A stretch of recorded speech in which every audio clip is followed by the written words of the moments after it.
Good morning. It's been a few days since I posted, and some stuff has happened. Not terribly positive things. It has definitely challenged my positive mental attitude capabilities. But I had some good people with me, and it helped a lot, so that was great. I think we need to talk about safety today.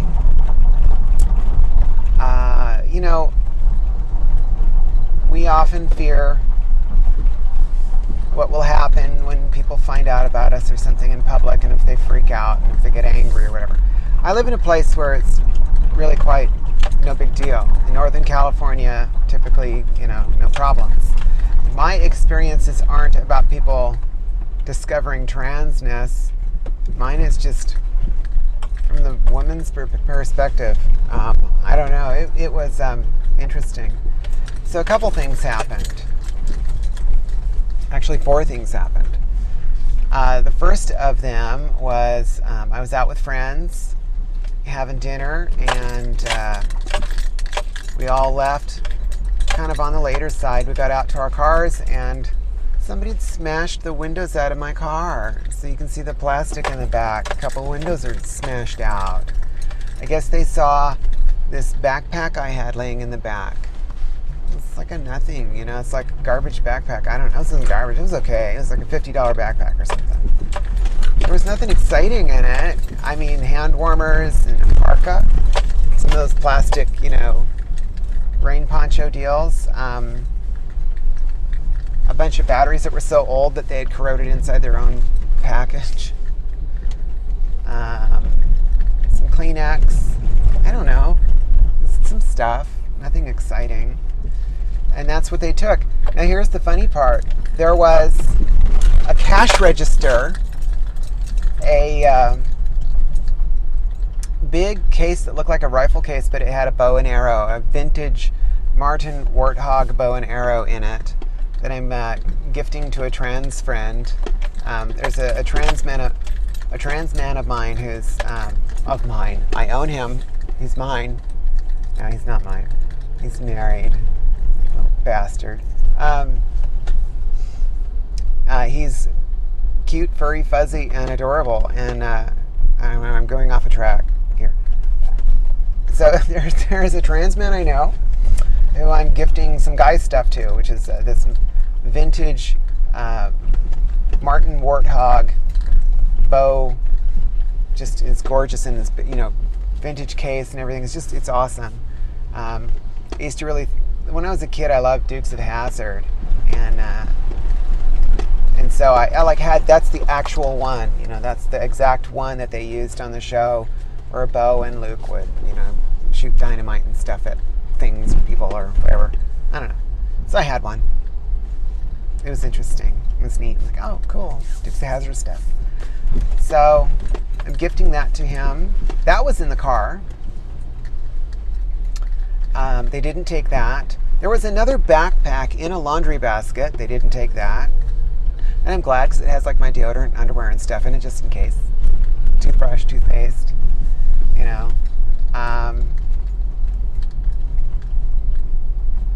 that was it. So stupid. So dumb. And I walked in, and there was this like haphazardly made sign on the door that said, "Don't leave any belongings in your car." I'm like, well, I don't leave any belongings in my car. And the only reason they were visible is because I had transported the refrigerator I just bought and not put together the rear seats and the cover. I really should have. I do now. It's all done again. I had to vacuum all the glass out. So after that experience, what I will say is the way I felt, I'll describe my feelings about it. I was super bummed out. It was just depressing. I saw the glass everywhere. I walked up to the vehicle, and then one of the windows exploded while I was standing there, just shattered everywhere, this loud noise. And I realized they probably hit one and they couldn't get it to break, so they hit another and broke it. Just like, you bastards, that's like $600 worth of car glass. I only paid $1,000 for this car. Anyway, so I guess there's this gang, and there's tons of them. And the police officer said they're between 16 and 22, and they have extremely nice cars. Like, they wouldn't be surprised on the video from the restaurant if they pulled up in a $50,000 BMW to break my glass.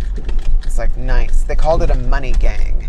They go after computers and backpacks, I guess, bags, so they don't know what's in them. Maybe they thought there was something good in mine. They're going to be really disappointed when they find those old corroded batteries. I hope they really love the Kleenex and the hand warmers. Stupid people. Anyway, so what I thought was interesting, the thing I tried to be positive about. So here's my positive thing as we go through these great, big, bumpy deals. The positive thing that I experienced from that was a complete lack of anger whatsoever. I had zero anger. I had anxiety. I had worry. I had some depression-ish. I was just really super bummed, that geez, my car. Why would somebody do that? And also, the monetary worry about, crap, I gotta come up with like $500-600. This stinks. I don't have a lot of money. I wanted some tires. Now I can't buy the tires.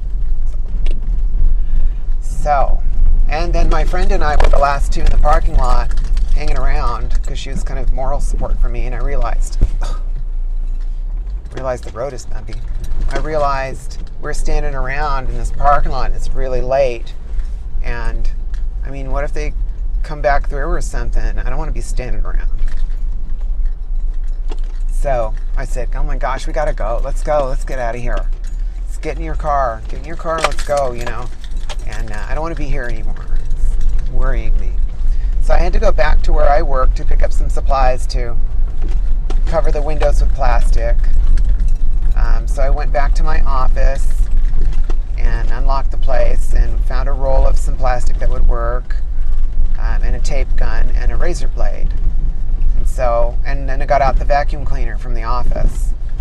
And so I proceeded to clean up all the glass and get things ready. And this transient walks into the parking lot and from the street and comes straight for me. And I'm like, geez Louise, And he's doesn't seem like he's drugged or drunk, but he keeps telling me that somebody's after him and going to kill him. And I'm thinking, well, if there's someone after you and going to kill you and they're following you, don't bring them to me, stupid. Are you dumb? I didn't say that. And I told him, I can't help you. There's nothing I can do. I've already had a call into the police to do this police report on this broken stuff. You can see that I've been robbed. So why don't you just cut me some slack here, give me some space. I'm not super comfortable with you being right next to me, So why don't you go find a different place to be? So he went like 20 feet away and sat on a curb. And then he would move to a different curb, and then it was making me really nervous that he kept moving from curb to curb. And it's like, oh my gosh, where is he and what is he doing? And I'm trying to put this plastic on and tape it, and finally get that done. Everything's vacuumed. And I would close the big roll-up door to the warehouse and go back inside, lock everything up, turn out the lights. I'm thinking, this doofus is going to be right at the door when I go out. So I kept the little box knife in my pocket. Actually, it fell down the side of my seat. I got to retrieve it and give it back to work. So I did that and I had it in my pocket. Sure enough, I hit the alarm codes and I go out and the alarm thing is beeping and he's right there. And he said, I am sorry, you need to leave this area. This is making me so uncomfortable. Why don't you go over there so I can feel comfortable, And he's the same thing. Please, someone's going to kill me, and I need a ride. I'm like, I can't help you. Can you understand the idea that it is late at night? You're asking to get in my vehicle. That is an unsafe thing for a single woman. So you do understand there is nothing I can do to help you. I have to think of my safety. You're telling me that somebody's after you? Well, I'm pretty sure the police will be here soon. Do you want me to call them again? Would that make you feel better? And he said, yes, please call the police. They are my friends. And I said, okay, I will again. And I'm going to move a safe distance, and I'll hang out till they're here to make sure, and then I'm going to go home, but I can't help you. I can't give you a ride. And for reasons I'm sure you can understand. And he finally backed up a little, and I said, I need you to move a good distance from me so I can feel secure and get to my car. I don't feel safe right now, and I want to feel safe so I can go get to a place where I am safe. Do you understand? And he seemed to understand that and moved away. And as soon as I was in my car, he was back up on top of the whole thing again, right there at my window. And I opened my window like a little tiny bit, not enough for him to do anything. And I was in drive, so if he did something, I could just move away. And that whole experience was really horrifying. 2 years of estrogen, I don't have the strength to do anything. So my body has reverted to woman status here. I can't do anything to help myself. I can only use my reasoning. And I was kind to him, but I used kind of like the mom voice, you need to back up. And I think that for whatever it worked for him, he respected the mom/teacher voice and did that. But if he was truly a nut job and wanting to do something, he wouldn't have done that. I don't certainly want to hurt anybody. And while I had the box knife in my pocket, for the love of Pete, I'd never want to hurt somebody. It'd be horrible. So, I don't know. I'm thinking maybe I should have a little tiny thing of mace in my purse or pepper spray or something. So, there was all of that. I went down the street, had called the police, and they finally did come, and I'm certain that everything worked out, and he asked me to do it, so that was interesting. Got home, dealt with all of that. I got to call the glass people today. Yesterday I spent all day long dealing with some personal stuff that required going to the courthouse, and it wasn't even fun stuff like with my name. It was just, stuff. And it took forever, and I was there all day, and I didn't get any work done. Now I'm backed up at work, and it's like, oh my goodness. Called my customer who needed to pick up parts today and said, I am so sorry, all this junk is going on. The last thing I need is for them to get upset with us and start finding a different place to buy things. That would really stink. Big customer for us. And of course, it'd be my personal problems that caused the issue, which would not look good for me. So, at any rate, that all happened. And I honestly feel good today. So, I hung out with my dad. We went to dinner last night. Got some barbecue, and I had a really nice barbecue salad, and he gave me his corn muffin because he's a sweetheart. And he stayed with me yesterday through the courthouse experience and everything, and he drove me there, and that's what dads do, dads and moms, that is just what they do. And he just kind of kept me cool and collected and the voice of reason, and I freaking love Dad. He's awesome. Then I hung out with him afterwards. I'd had a drink, and he doesn't drink, but I said, do you care if I have one little drink? They're $3, And so I had a drink, and I don't know, it was something called a black and blue mule. And I thought, geez, I kind of feel like that emotionally today, so I want one of those, And it was pretty good. I actually really liked it. It wasn't super strong, but it was interesting. And we were there for an hour or so, and he was driving me back to the office, and we both contemplated, I don't know, I'm not much of a drinker, and I've lost a lot of weight. And I said, I don't know if I'm safe. I feel like I might be, but that's what they all say, right? So I said, I don't know. And he said, well, I'll just go back and watch TV at my place, and we'll binge watch some of that Santa Clarita Diet. And I thought, oh yeah, I want to see that. That's good. And I haven't slept well in days. I got about 5 hours of sleep the night before last. And the night before that, I got 1 hour of sleep because I was in such pain. The weather's been really crappy, so I was in serious leg pain with my bad leg, and I just didn't get any sleep. And that was lousy. So in 48-hour period, I'd only had like 6 hours worth of sleep at best, and I was exhausted and worn out, mentally spent. And we went over to his place, and we were chit-chatting and watching the TV and stuff, and I decided to just take off my shoes and kind of lie sideways on the couch and watch some TV with Dad. And I guess I drifted out a few times, and every now and then he'd call my name, and it's like I heard him from across a field, and it was like getting pulled by a bungee cord, like zip, like whoop.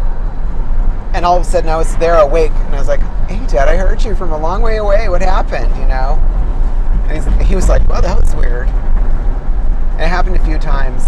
And I think he just was like, he knew I was tired, so he just let me sleep. And then I woke up at some point, or maybe he woke me up, and it was like 11. I was like, oh, I'm so sorry, I'm terrible company. I fell asleep. But he is so gracious. He is funny too. I love spending time with him. He's a great daddy. I enjoy him. So he drove me back to the office, and at least I'd gotten some rest, so I felt pretty good. Oh, there's people behind me, I should go faster. And that was that. I woke up this morning feeling okay, and I have electrolysis tomorrow. I got a lot of work to do, but I'm going to get it done. So those are all the things that happened, I suppose. The fourth thing, I know I said there was 4 things. Yesterday I had to call the auditor for our state use tax thing, and I just was like, look, I'm not in a good space, and there's tons of these things I have to do, and I'm backed up, and I'm the only one that can do this. And she wanted to see me on Monday. I'm like, no, I can't do that, And so we made an appointment for later this month, and she just wants to go through some stuff. We talked a lot. We talked for 2 hours. We talked a lot, and I explained, this is what we do, and here's people I talk to. This is what they told us to do. We've been doing this for 20-something years, and we do exactly what we're supposed to do. And every dime we collect, we give to you. And this, So she looked at it and said, yeah, okay, that sounds. I'll just bring my supervisor and make it simple. So if I can take a look at what you're doing, and it all the math all adds up, and what you collect you give us, and it's really clear that that's what you do, then we'll just call it good, And I'm like, well, that would be great, because collating all this data and getting everything together, and oh my gosh, it's so much work, and I'm so overloaded. So maybe that'll work out. I hope so. I hope I didn't just cause us bigger issues by telling her, oh my gosh, my life's a mess. That was what was on my mind. So that's about all I have to say. And that all being said, I think I maintained a relative positive attitude. I feel like I tried. I did try. So that's all you can do sometimes. And if you feel like things are just going junky, and you're so upset that, oh my gosh, nobody gets it. I don't have any friends. I can't tell anyone what's going on with me, and I just feel like crap. And I just, okay, I get it. You're not alone. I've been there. I just had a bunch of feeling crappy too. So that's why I'm sharing. Everybody has bad days. It doesn't have to be the end of everything. It doesn't have to stop you. Although I sure felt at times like I want to give up so bad. Enough. I've had enough. But I got through it.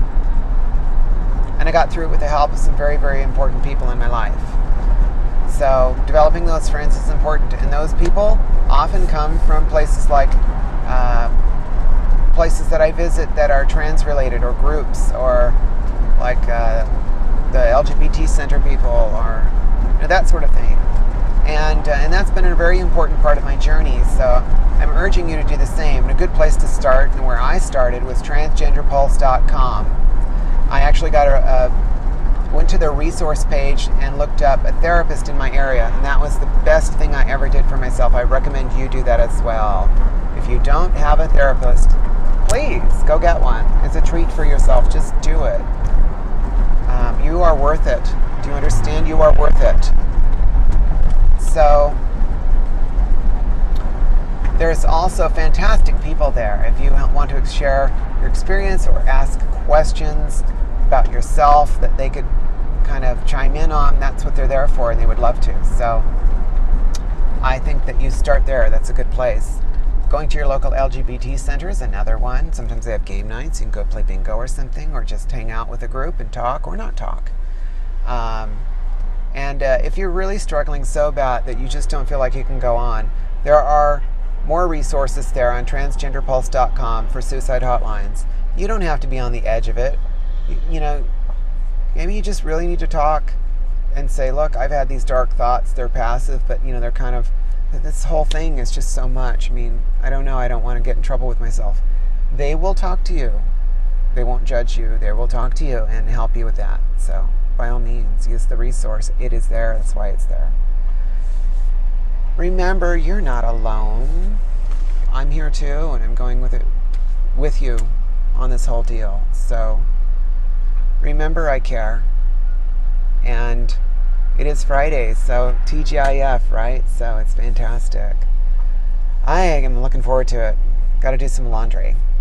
Go get my face zappified. So have yourself a fantastic weekend. I will see you next time. Bye.